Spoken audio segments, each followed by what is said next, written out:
Yes. So it says off air. No, it is going. We are Okay, on air, Jean. And on the okay, as everybody fantastic. knows, we're trying to figure it out. Are we on air? Yes, we are. All right, sounds great. Well, thank you so much.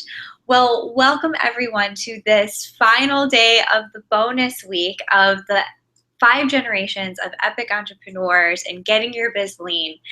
This has been one heck of a program filled with so much content. And my hope is that today is just going to be a great way to just kind of bring it all together, teach you the final component of the solutions focused process model, and then be able to talk about how you'll be able to apply the model going forward over and over again, because by now you're really probably starting to see how this is something that is just you're in the process of being a solutions focused person over and over and over again. So today I'm very excited. So what we're going to do is I'm just going to screen share to get us started, and then we'll come back online to have some good discussions with Coach B.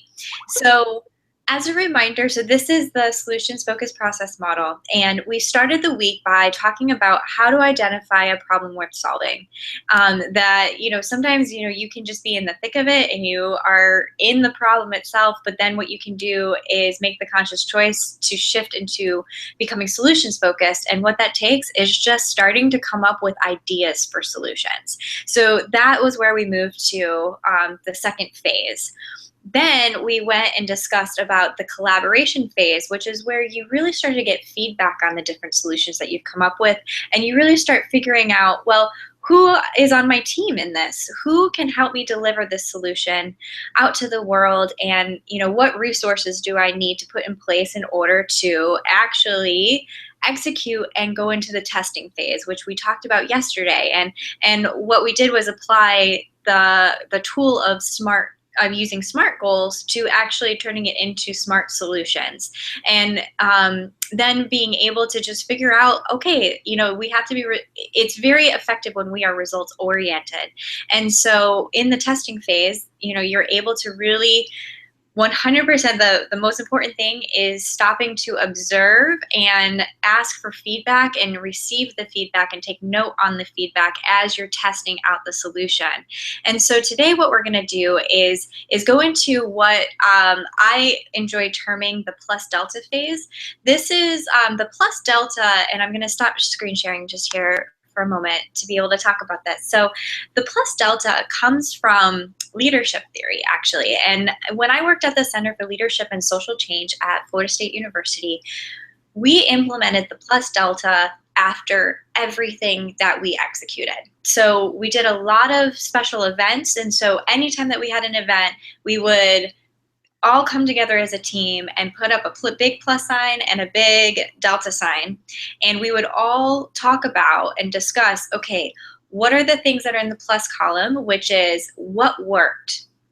And then what was in the delta column, and that is delta stands for change. So what do we feel needs to change for next time, or what do we feel needs to change? And is there anything that we need to do in order to what is called pivot? So this is where I'm really excited to talk about this, because pivot is a very strong word used in the entrepreneurship culture and in the community. Is that is just something that happens quite a bit. We call it pivoting, and what that is you'll see on the slide. It's where you have to make a conscious decision of what you're going to do next, and it might be where the direction that you thought you were going, after receiving all the feedback that you received from the testing phase, you're realizing, oh wow, you know what, maybe we need to shift direction a little bit to get more in alignment. And so what I'd love to do is have Dottie or Coach B come on and kind of talk about her experience with this. I know she has some really good examples of this, specifically because of her experience as a basketball coach, and then also too as an experienced entrepreneur. So Dottie, please tell us. Okay, thanks, Jen. It's interesting when you talk about putting something in the plus and something in the delta side. I love this so much better, because people often go pros and cons. as if one is right and one is wrong. And when you put plus and delta, it's a both and. And so we have something really great and positive that happens, and we need to shift. We need to change, and nothing wrong with that. So, when you talk about pivot, I can't help but go back to my old basketball days. And there are so many parallels between coaching and entrepreneurship. That's why I say when I was born to coach, I've never quit coaching. I just changed the vehicle which I ride. But in pivot, I'll give you this great example. One time we had a lady named Tanya Fogel, amazing basketball player. But in games, she continued to get called for walking. Now you say, well, what does that got to do with entrepreneurship? Well, hold on, I'm going to draw all the connections here. But anyway, she just could not see what was going on.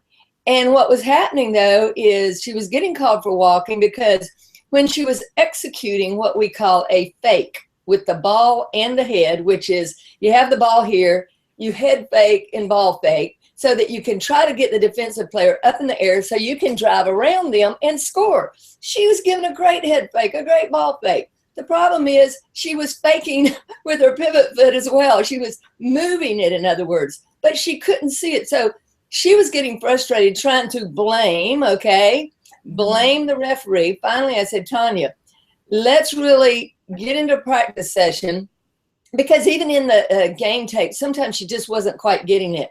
So we zeroed in on her, and I just said, get out there, play, do your head fakes, do whatever. And we videotaped her.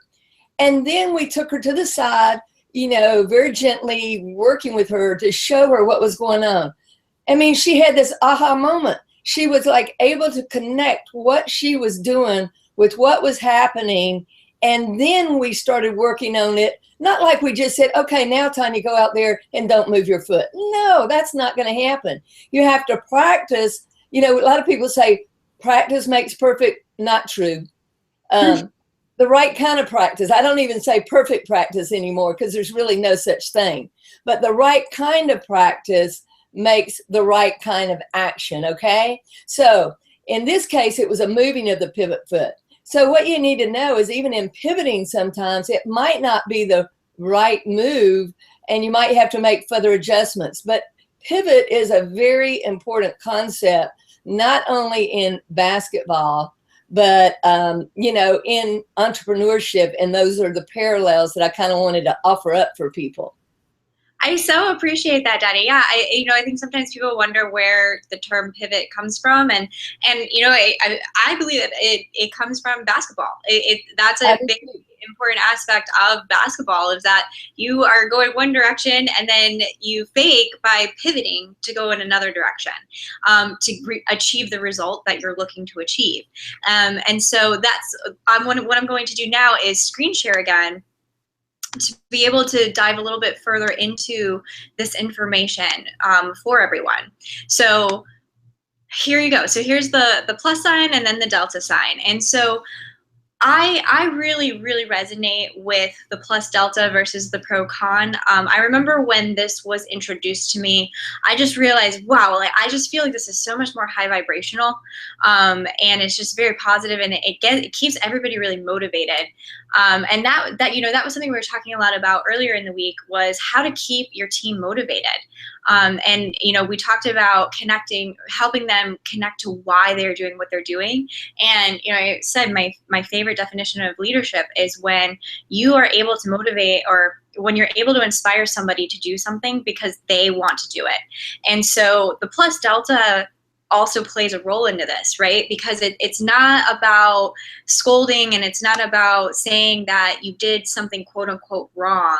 What it is about, okay, we are in the exploration of evolving this business, and the thing is that it's not so much about getting it perfect, because it's impossible to.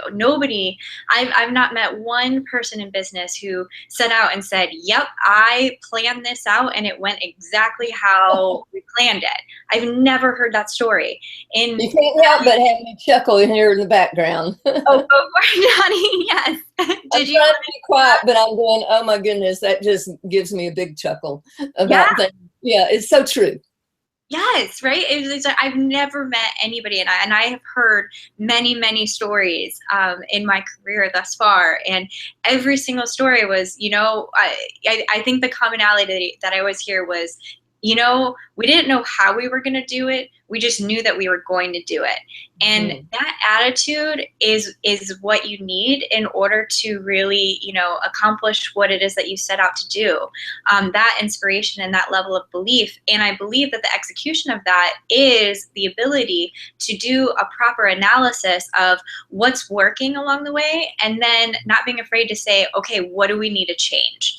And then being able to make what I say is educated shifting, educated pivoting. And we call it, I like to use the word conscious decision making. And what I mean by that is just that the decision making isn't coming from a spur of the moment idea. It's not coming from a reaction. The decision making is coming from being proactive. So again, I'm going to repeat that. Conscious decision making, it does not come from a reaction. Instead, it comes from being proactive from the information that you gathered in your testing. It's very results oriented, from being able to take feedback. And like I said yesterday, at the center, we used to always say feedback is love, because sometimes it can be hard to receive that feedback, especially when you put your heart and soul into something. But if you can maintain that, first of all, when you surround yourself with the right team, you can trust that the feedback that you receive is coming from a loving place, and it's coming from a place of wanting you to succeed. It's coming from a place of that they believe in you. And then the feedback that you get from your customer, from your target market, is hands down the most valuable feedback that you can receive, because they're who you are serving. And so what you want to be able to do is get their feedback to be able to make conscious decisions of, okay, so what is working? What are we doing really, really well, and what is landing really well with this market? And then, okay, what needs to change? What are they asking for?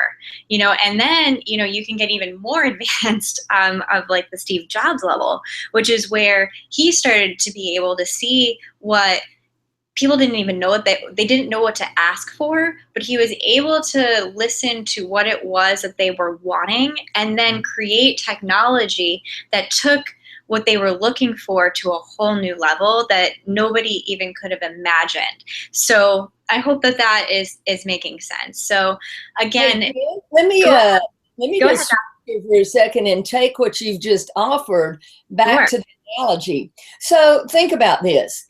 In basketball, you want to keep that pivot foot on the ground because you can move, okay? I can turn around, come back here, do a bounce pass, So think about it. The minute that Tanya did the head fake and the ball fake and moved her foot, she took away her options because she got called for walking. The minute she learned to keep her foot in place so that she could pivot, then when she ball faked and head faked, and the defense didn't fall for it, they were still on the ground with her, then she could turn on that pivot foot this way. She could, pass with her left hand, or she could come back around and pass with her right hand, or she could face them again at the end of that series, head fake, ball fake, within the time that she can hold the ball. This happens very quickly, and maybe that time they fall for it, So think about that. She's reading, what they're giving her. She makes her moves, and so what she's able to do next, because of that, exactly what you said, Jen, gave her options in moving forward. Awesome. Thank you so much for sharing that, Dottie. That was a great way to continue to bring the analogy even deeper into the understanding. So I appreciate that. Yeah, you're welcome. So now, talking about what is pivoting, what is this educated shifting, I like to sometimes say, like, and this just kind of helps take the pressure off. It really is, it's that you go from plan A to plan B to eventually plan C to plan N, and so on and so on and so on. You know, it's one of those things of just being able to embrace the pivot, to be able to embrace that changing and shifting is part of the journey. You know, so often I think we can get kind of locked into, I'm going to stop screen sharing just here for a moment. We can get really locked into this idea that, you know, we come up with this plan and then we want to execute that plan exactly how we have set out to do. And it can get so frustrating when all of a sudden that plan is just not working, you know, the way that you were hoping that it would. And so I've seen a lot of people get stuck there, and it's almost, you get into this immobilized space. And what I really found just that helps is being able to remind ourselves that this is a natural part of the process, that more than likely over the course of my entire business, it's not going to be where I'm executing plan A. It's that it's going to be this continuous experience of coming up with new plans along the way that are going to help me be able to get to the desired result that I'm wanting to get to. And then the other part of this too is that it's not just sometimes pivoting the plan. Sometimes it's actually pivoting the vision. And that's something that can be really scary in entrepreneurship, is that you start with this one vision, and then all of a sudden as you're going along, you start to realize, wow, this is changing for me. I want something different now, and it seems like the vision is actually changing. And what I want to bring forward is to let you know that that's okay. It's okay. What's important though is to, like what I was saying earlier, is to be able to do the self-regulation to check. Sometimes I'll be asked, Jen, what are you doing? And I make a joke and I'm like, I'm checking myself before I wreck myself, because I'm in it right now. I'm feeling the stress, and I need to take a moment to kind of self-regulate to see where I'm at. Because I know that if I have something happening where I'm like, wow, my vision is starting to shift, I know that I have to take that moment to say, okay, what's my reaction? Let me just take the moment for it. I'm not going to take an action until that passes, and then be able to really take all the feedback that I've gathered, all the observations that I have, check in with myself, to then be able to make a proactive decision about what is going to be best for myself, my team, and my entire company moving forward. And so, Dottie, I'd love to hear your thoughts on that. Yeah, what I share with people is often during those times, and I'll include myself, is we go into what's called the fight or flight mode. It's a thing that happens naturally because of our history, but sometimes that happens and we no longer are going to be eaten by animals, but it feels like it. And the way you can check is if your heart rate goes above 100 beats a minute, you'll feel anxiety. And so part of moving through that is self-soothing. I tell people, take a walk. Self-soothing doesn't mean go have a glass of wine and, those kind of things. It really is maybe listening to some music, allowing your heart rate to come back down so that you can make a good decision, because there's something that happens in the fight or flight mode. Literally, think about it. When we used to have to be running for our lives, we got tunnel vision with our sight and with our ears. So if you're ever in an exchange with somebody and you find yourself getting escalated, you're in that fight or flight mode, and somebody will say, I said this, and you go, no, you didn't. And literally you can't hear in that moment that somebody did say something, even though they might have said something. So the same thing happens internally, I think, with what you're describing when we become into a place of fear. And I saw that, we're going into the false elements appear real. And what I work to do in my, what is very similar to what you do, is transform that into the good kind of fear, which is full evolution attracts revolution or revelations. So it's all about transforming ourselves in the moment and how we move through to that new level. Awesome. Thank you for that, Dottie. You're welcome. Let me just start to screen share again to go back to this slide. So yeah, so it's all about being okay with changing direction. Something that I bring up a lot in my coaching is that, we actually know, okay, so something that I was trained in that I really, really have a lot of belief in is that everybody is an expert in their own life, and you are an expert in your own business. So when the time comes to change direction, you know that you need to do it. You can feel it. You know truth when it's there. It's just a matter of becoming okay with the fact that you have to change direction. So what you want to be able to do is practice exactly what Coach B was just talking about, which is the self-soothing. It really helps with the process of change when when you're not comfortable with change. In those moments, some people are really comfortable with change, and so then you kind of have to be able to know when it's appropriate to kind of make sure that you're not changing too soon. This again, it's always comes down to balance, and so that's why I say conscious decision making and educated shifting is that you want to be able to make these decisions based on the information that you've gathered through the entire process. And then as Coach B pointed out, I have here the fear and what people know is false evidence appearing real. I think that that's just a great reminder along the way. And I'm just going to stop screen sharing for a moment. In entrepreneurship, I say this is the hero's journey. This is the big story that everybody dreams of being able to live and being able to really apply their best selves to. With that, you have to face fear on a daily basis.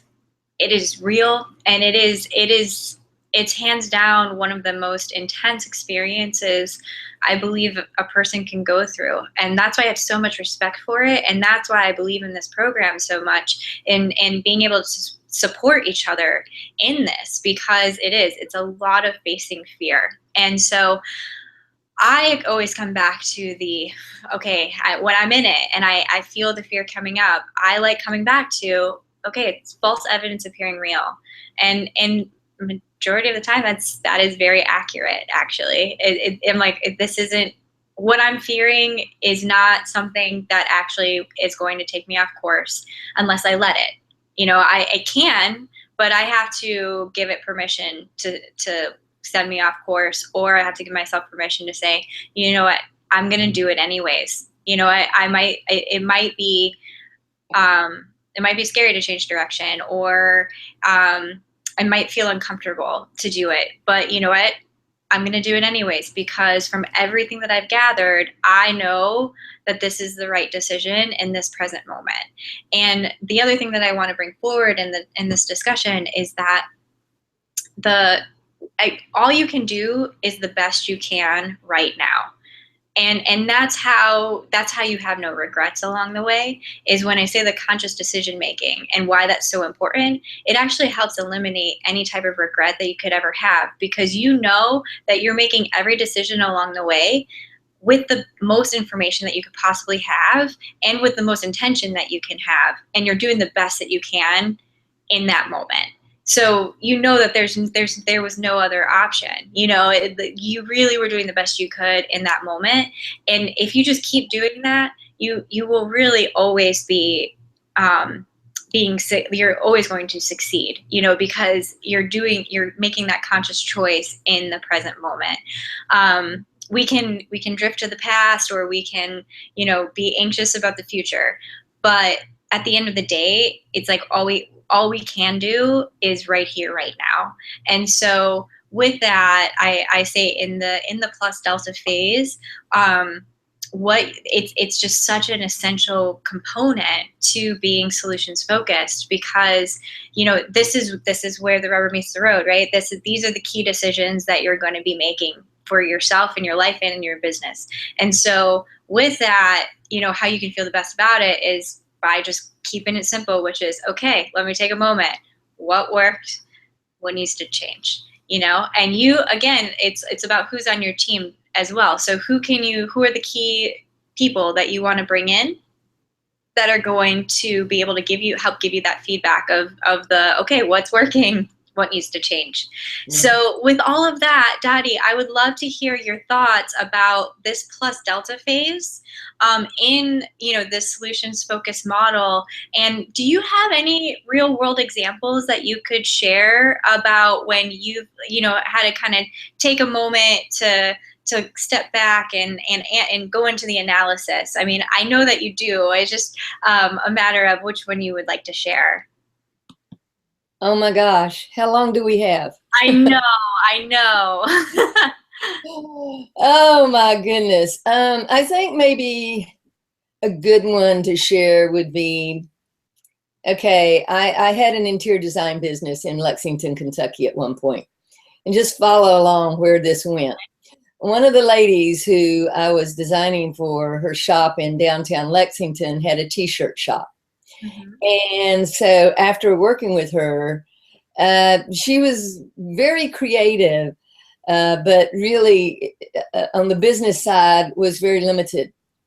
So she asked me, would you please help me in this area? And I said, I can't be all things to everything, I said, but I have someone who could come over, and she's the vice president of a bank here in town, and let's kind of see what we can do. So what we all decided to do was to actually go into business and put in more t-shirt shops. And along about the holiday season, we actually ended up putting in 5 of these. And this lady who was not really into business just didn't show up lots of times when she was supposed to. So we ended up parting business ways. But I want you to see where this went. So we're sitting here going, our intention was never to, really put in t-shirt shops.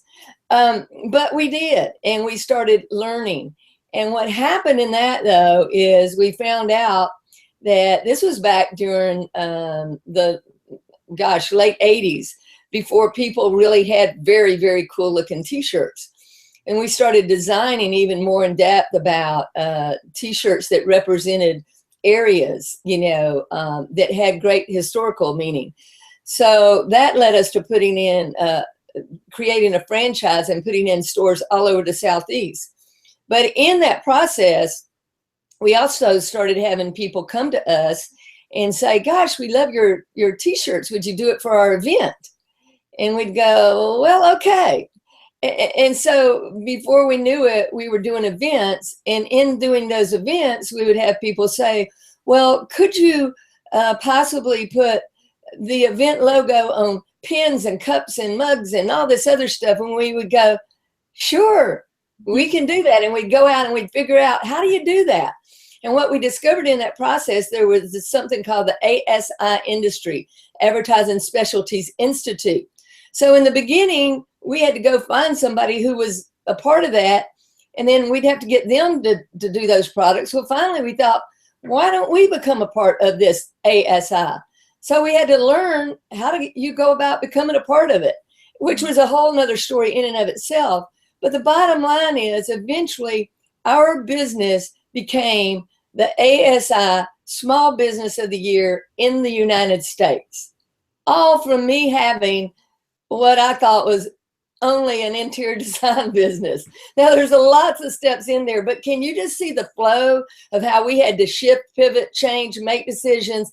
And once we were doing stores, we were like, wow, we had this $500,000 kiosk, a kiosk. Now think about the little ones in the middle, $500,000 coming through that kiosk in Atlanta, underground Georgia. Well, surely they would want one in Tampa, Florida. Bombed in Tampa, Florida. Just because it works in one place doesn't mean that everybody in Tampa wanted a shirt with Tampa on it at the time. They probably do more now than they did then, but so we had some stores that were bombs, but because we had so many great ones that were bringing in lots of money, like in New Orleans and in Atlanta, we had this whole lot of income to make mistakes. Right. To cover us. And sometimes that's what happens. But the minute you find out that something over here is drawing your positive resources, you got to go to the delta and make the change. So we had to cut our losses very quickly when that happened.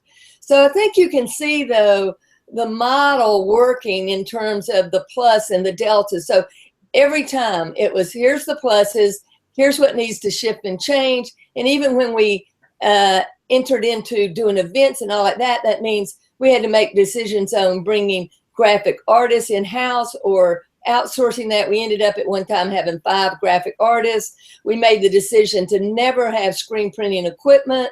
We always contracted that out. At one point later on, I did have embroidery machines. So there's all these components that you're having to make decisions about, that I had to make decisions about, that we, my partner and I, had to make decisions about. And it was definitely a plus and a delta. Now, I didn't know that that was the delta, you know, that's not what we called it. But we were definitely shifting, pivoting, and changing all the time. So I hope that helps. It really does. Thank you so much, Shetty. And, you know, one of the other lines that comes up, I think, in entrepreneurship, I hear it a lot at least, is fail fast. Fail often, fail fast. You know, I mean, you just have to be able to continuously move forward. And I you know, for me, you know, I don't really resonate with the word fail. So I shift it to saying, you know what, change fast, change often if you have to. You know, it's just that it just is what it is. It's part of the process. This is part of entrepreneurship. And as we embrace that, the more successful we become, because what ends up happening, I think a lot of the times, is that when these moments happen, if we don't have awareness around it, that's what stops us in our tracks, you know, because we can take it personally so easily, and it's understandable, right? Like this is your life, this is your business. So how can you not take it personally? How can that not be the first reaction that would come up, right? It's part of it. It happens. But when you have the awareness that it's just normal, this is completely part of the process, and you know what, I have to change. That's just that I have to accept that that is part of the journey. It just makes the flow happen so much smoother. I would say that the word that I think that it really does is it just makes the process smoother. And so I'm going to screen share one last time to go through this model to show you again, like why it's circular and why it just is continuous over and over again. Oops, I'm sorry. Hold on. Wrong one. There we go. Yeah. So as you can see is that as you're going through the plus delta phase, when you figure out what needs to change, well, guess what? You just identified a new problem. That's all it is. You know, you just identified a new problem that needs a solution, right? So then you come up with a new solution. You ask for collaboration on how to make that solution be executed, and then you go out and you test it. And then guess what? You go back into and analyzing it. Like, okay, what worked? And then what needs to change? Okay, what needs to change? You just identified a new problem. And so on and so forth. And it's just, that is the process that we go through over and over and over again. It's circular, it's organic, it happens. But what I have found is when I identified it and I started to name these different phases for myself, it allowed a level of clarity that was extremely refreshing to begin with. But then also too, it gave me the confidence to know what I needed to do and what I needed to do next. And with that, you know, my production went up, and I've been seeing better and better results for all the different work projects that I am working on. So what I'd like to do now is I will stop screen sharing and come back. And what I'd like to kind of talk about is how you can use this moving forward and apply it to, you know, this entire journey that you've been on with us, with the 5 generations. And I'd love, you know, Dottie, as we're going through and I'm talking, I just want you to jump in wherever you feel you want to jump in, because this is really, you know, your baby. You know, all of us came together, but you are the in the wheel. Like if it's a wheel and we're all spokes, like you're at the center, you're at the core. You knew all of us and brought us together to really get the wheel moving and to get this movement started with these 5 generations of epic entrepreneurs coming together.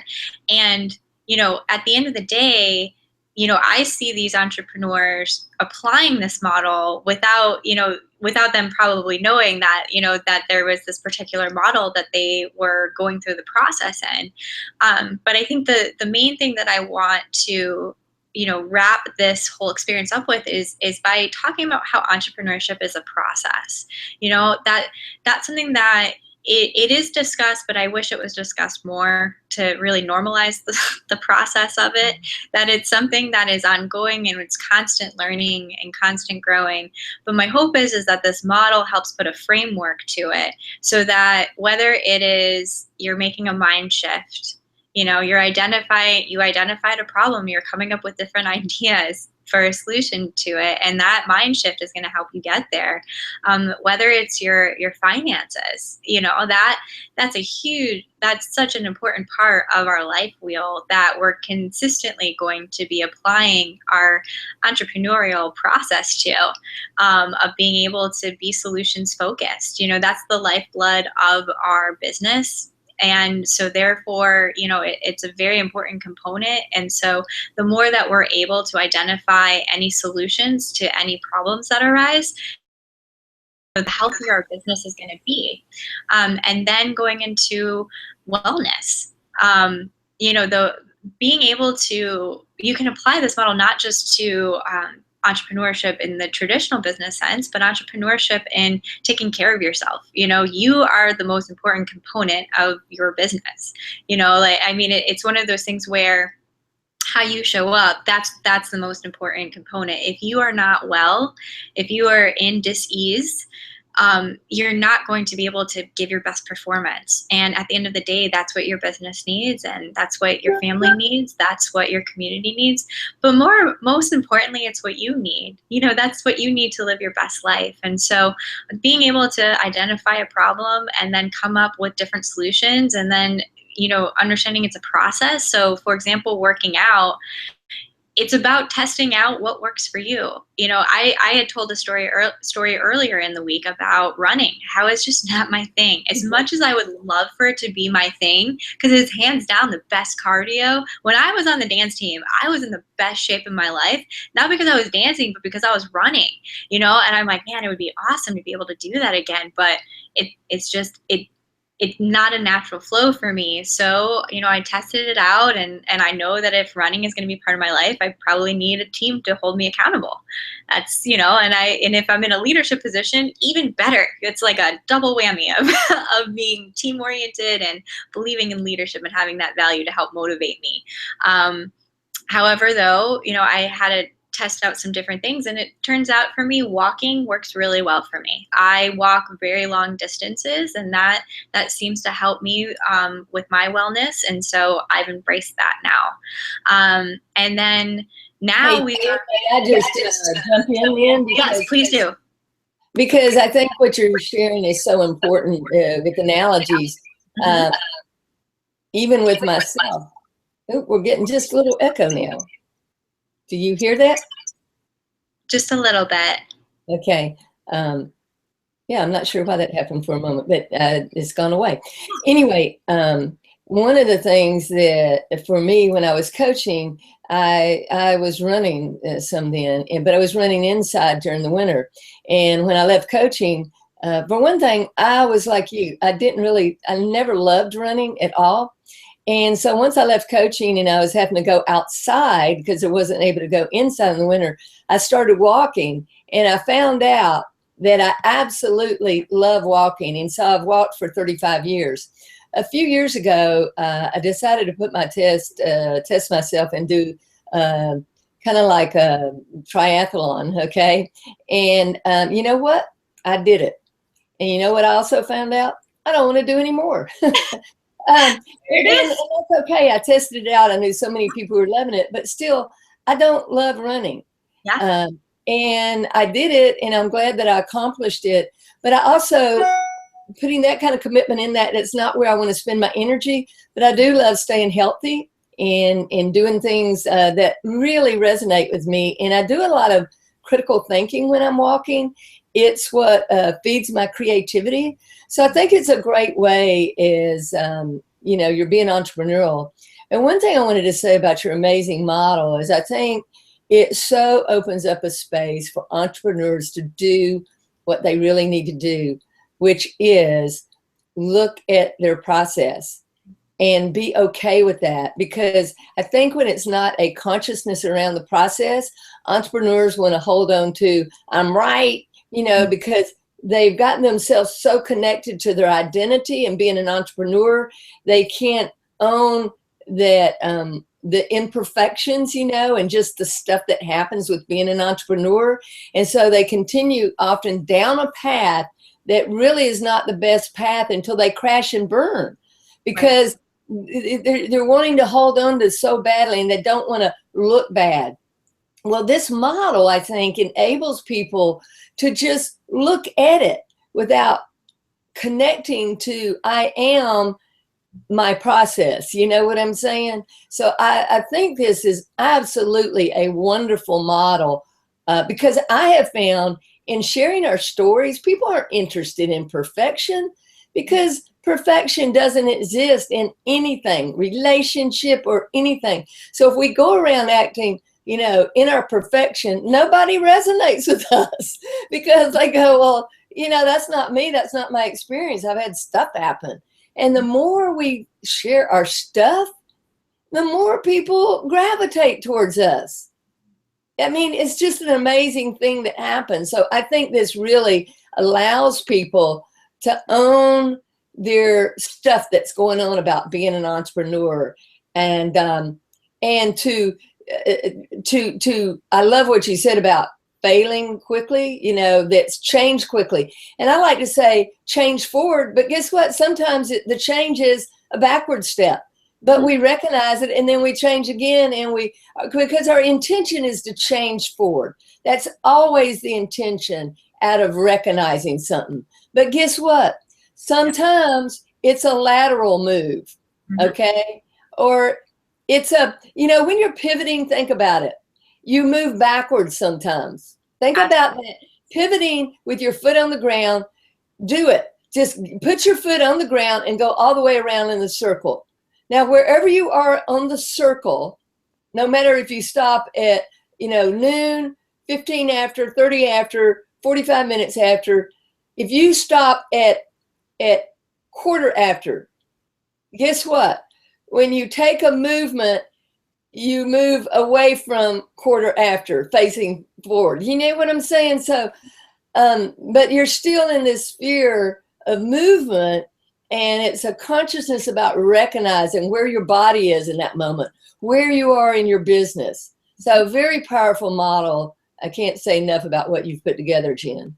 Thank you so much. I so appreciate that. So, 3 things from what you just said. So, first one was you're talking about being able to use this model to recognize where you end and where your business begins, right? Where you are an independent entity separate from your business. And so I love how earlier, you bring up in some different videos about how eagles fly above a storm instead of going for shelter, like they fly above the storm. And so I think that that's perfect for what this model is all about. It's about allowing you to be an eagle essentially and be above any type of storm that's going on, or great weather too, whatever it is, but being above it so that your identity isn't with the problem. Your identity is as the problem solver and being solutions focused and being able to see it